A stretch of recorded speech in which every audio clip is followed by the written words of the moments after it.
كنت أنهي الكتاب مثل ما بديته بغموض. أتذكر لما كان عمري 10 سنوات في المرحلة الابتدائية كان عندي صديق في بيتهم كانت مكتبة كبيرة جدا. كانوا أهله يشجعون على القراءة فتأثرت فيه وصرت أقرأ مثله. في البداية انجذبت للروايات البوليسية الغامضة مثل روايات أغاثا كريستي. كانت المطالعة بالنسبة لي أمر جديد، يعني مثل ما أبدأ القصة أنهيها بغموض، ما أعرف من المذنب ومن البريء.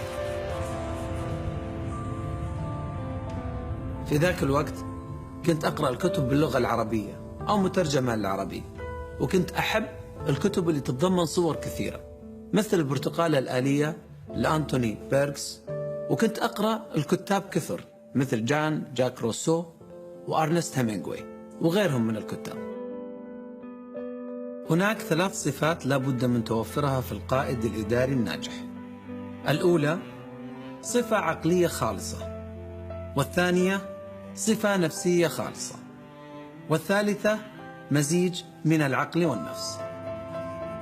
بعد التعب كنت أقتل وقت الفراغ بالقراءة. أول مرة اشتريت فيها كتب من مدخولي الشخصي كانت في القاهرة.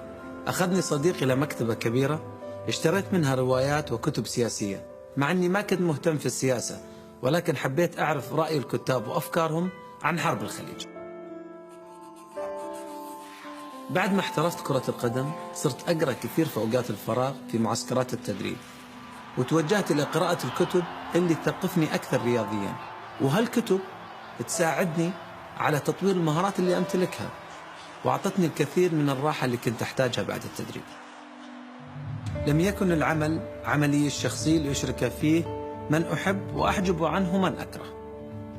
كان العمل عمل الدولة، وكان من واجبي أن أبحث عن الأكفأ دون تأثر بمشاعر المودة أو الصداقة أو الزمالة.